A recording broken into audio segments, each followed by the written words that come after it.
ยังอยู่พี่น้องยังอยู่โอ้โหว่าสิเอามันได้หรือเปล่าโอ้พี่น้องกลับขึ้น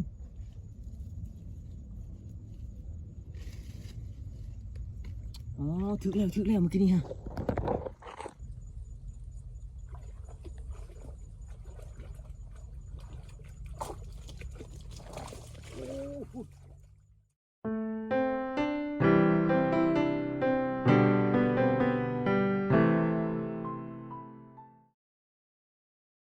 สบายดีพ่อแม่พี่น้องเนาะ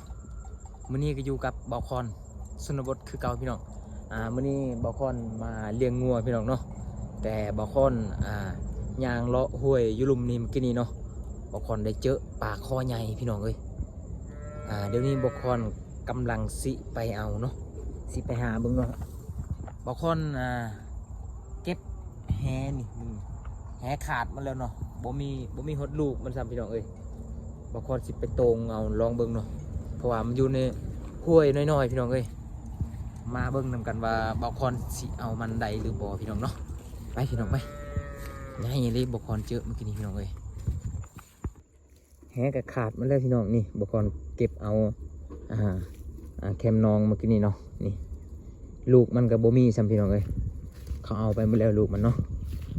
ไปบ่าวคอนสิตรงเพื่อซื่อๆพี่น้องตรงยันมันออกซื่อๆเนาะแต่บ่าวคอนสิงมหาพี่น้องเอ้ย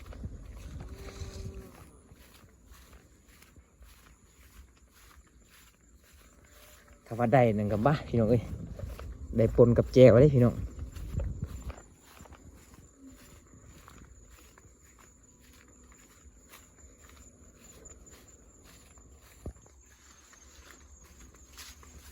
นี่พี่น้องนี่ห้วยตัวนี้แหละพี่น้องเอ้ยนี่เห็นบ่นำกับบ่ออันนั้นปันไดเนาะบ่หลายปันไดพี่น้องนำกับแต่บ่คนบ่ได้เจอบอนนี้พี่น้องพุ่นอยู่ลุมพุ่นบ่คนเจอเนาะ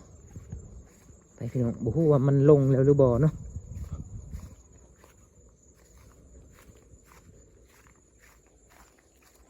น่าจะแม่นปลาคอนี่แหละพี่น้องบ่คอนเห็นเมื่อกี้นี้เนาะ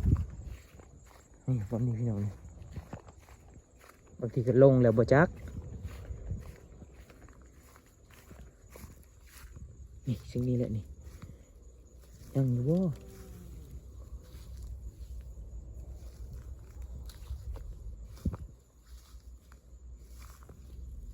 ลงแล้วบ่เนาะซึ่งนี่แหละบ่คอนเจอเมื่อกี้นี้พี่น้องเอ้ย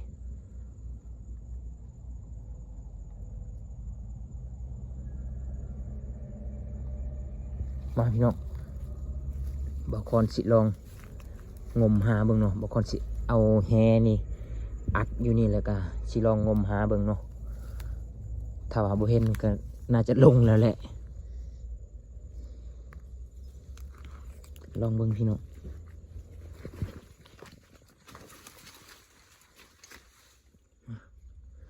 บางคนเห็นกินนี่ก็เลยแล่นไปหาอาวุธพี่น้องก็เลยเจอแต่แหขาดนี่เนาะบางคนสิเห็ดแบบนี้เอาเลย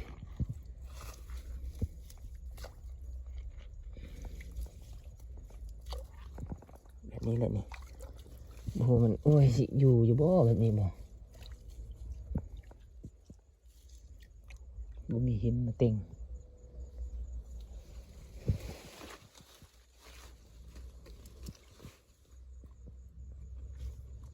หรือว่ามันมีหู้บ่พี่น้อง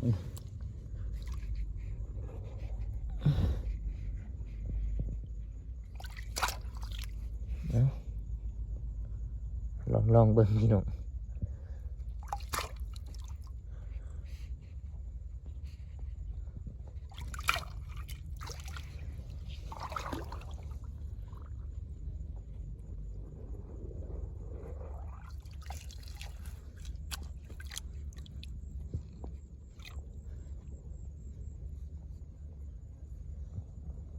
เต็งก่อนพี่น้องเต็ง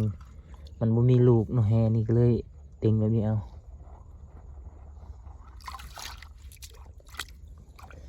โอเคแล้วบัดนี้ ลองงมเบิ่งพี่น้อง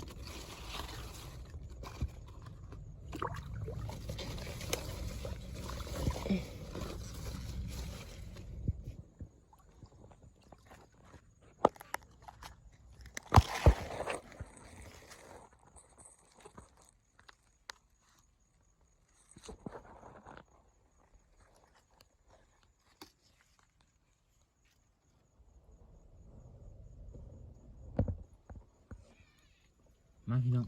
ลองงมเบิ่งเนาะว่ามันสิยังอยู่หรือบ่เนาะ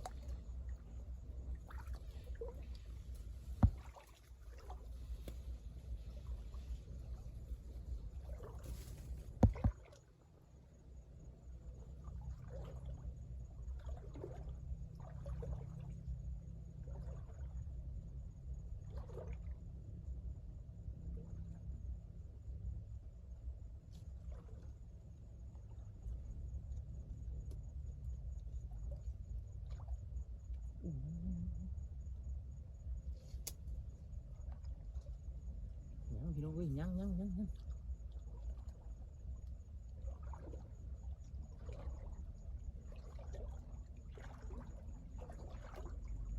อยู่พี่น้องยังอยู่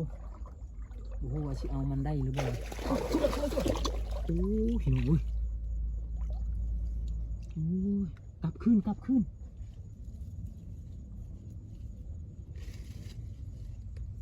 อ๋อถึกแล้วเมื่อกี้นี่ฮะ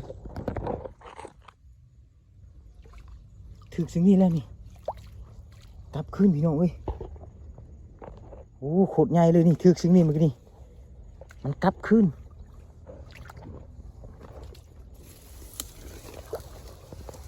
กล้องทันเห็นมันจำเนาะว่ากล้องอยู่ถึง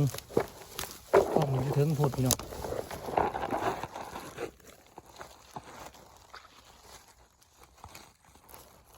ใหญ่เลยเมื่อกี้นี่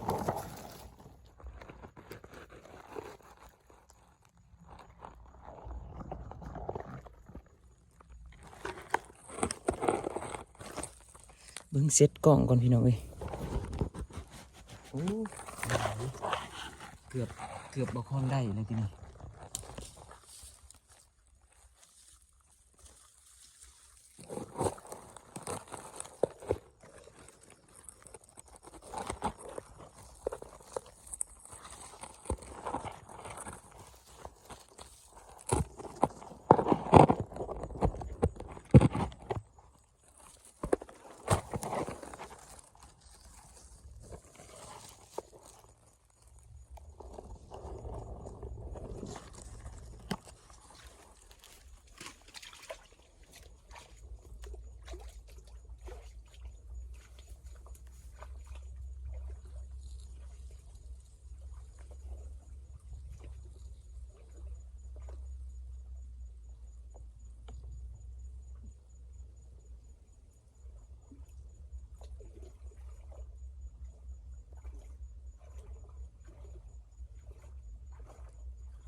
ใช่แล้วอุ้ยเห็นเลย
โอ้ออกแล้วพี่น้องเอ้ย โอ้ออกนี่มันข้ามเลยโอ้บ่ได้ซ้ำพี่น้องเอ้ยบอกคนมาแต่หางมอยู่เทิงคุณสุดท้ายมันดองจังได้บอกคนบ่ทันเห็นพี่น้องน่าจะทันเห็นบอกคนทายไปพี่น้องโอ้เสียดายพี่น้องเอ้ยบักไงบักคอ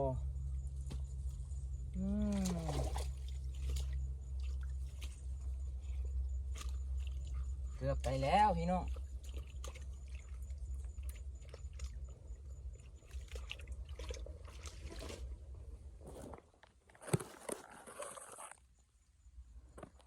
นี่ออกใจเบิ้งนี่พี่น้องโอ้บางคนเอาแต่งมหาอยู่เทิงคนจังมันรีแถวใดเนาะบางคนงมขึ้นเทิงกับบ่เห็นงมกลับมาพอดีมันออกทางนี้เลยนี่โอ้พี่น้องเอ้ยพุ่นลงลุมไปเลยลุมมันเป็นว่างใหญ่พี่น้องบ่ได้ซ้ำโอ้เสียดายเลยคิดว่าสิได้แจวเลยพี่น้องโอ้ยปะเลยแฮกะแฮขาดนี่ก็ปะเลยพี่น้องเอ้ยเฮ็ดยังบ่ได้แล้วปลาคอก็ออกแล้วเอ้ยโอ้เสียดายเสียดาย